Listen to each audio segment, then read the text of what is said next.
SGC here, and we are back for a final impression. Atypical Season 1. Wow, I finished this whole season in one day. That was a surprise. 8 episodes, and I dug it. I mean, first off, let's talk about like the controversies in terms of just the stereotypical portrayal of the autistic spectrum.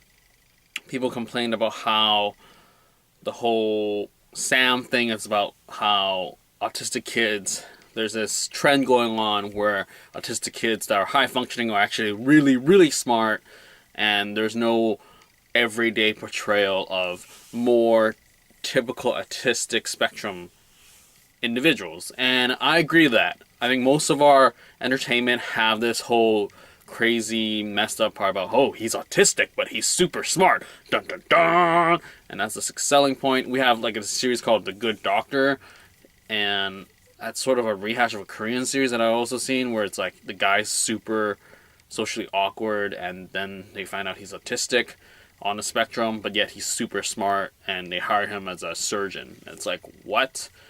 And I read some articles about why we can't have more of a normal day portrayal. And I would just have to say that it goes back to story expectations. You like cheering on the guy that actually is trying really hard and achieves. I mean, there was an article saying, why can't we have non-verbal autistic characters? And I agree with that. We should have more of those. But in a sense, I don't think we'll ever see a main character that's a non-verbal, because it's very hard to pull off. Granted, we do have Speechless, and that was done, but it's like a different sort of vehicle.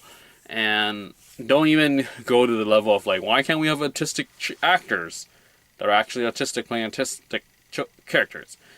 If you've been on set, you don't want to put them through that stress, because just even on neurotypical is hard to pull off. So anyone on the spectrum is just so much harder to accommodate them. I mean, even just in this first season, we have the school who's just like, why would my kid have to suffer because of your one kid for one day, for one child type of thing. There's a lot of that mentality out there, and it's just hard.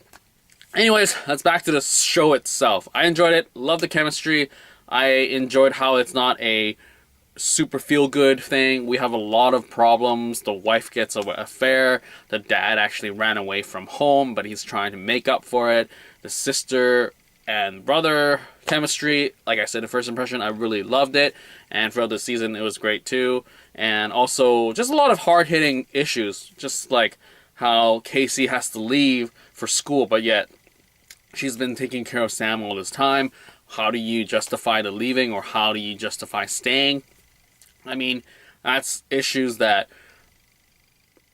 autistic spectrum individuals, relatives, people that care about them have to go through when life changes drastically and you can't help the individual anymore. What do? Do you put your life on hold, or you just serve this individual forever type of thing?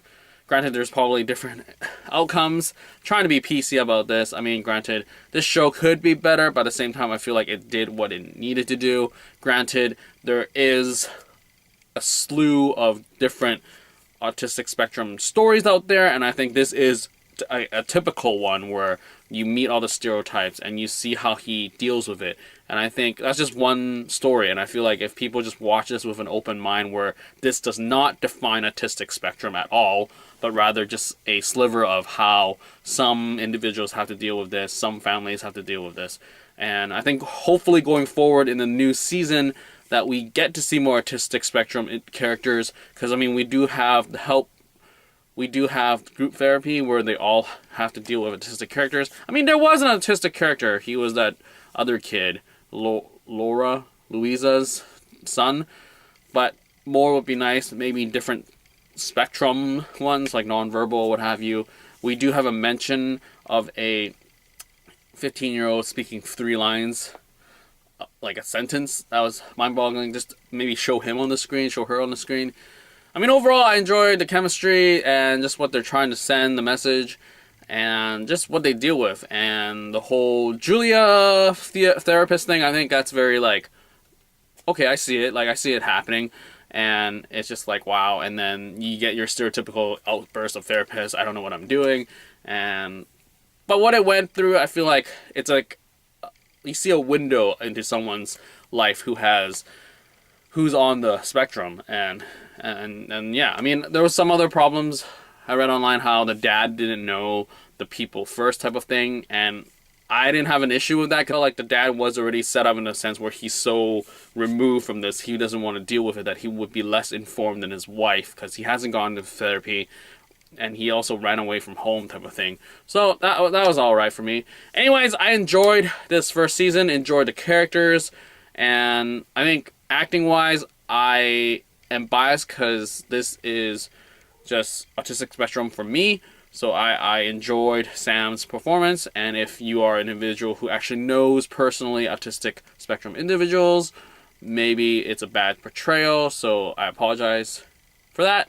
But I don't know, I don't know anyone personally on the spectrum that I see sort of a day-to-day type of thing, so can't say much. So I enjoyed it, whatever that means, but I do look forward to season 2 just to see where all these characters are going.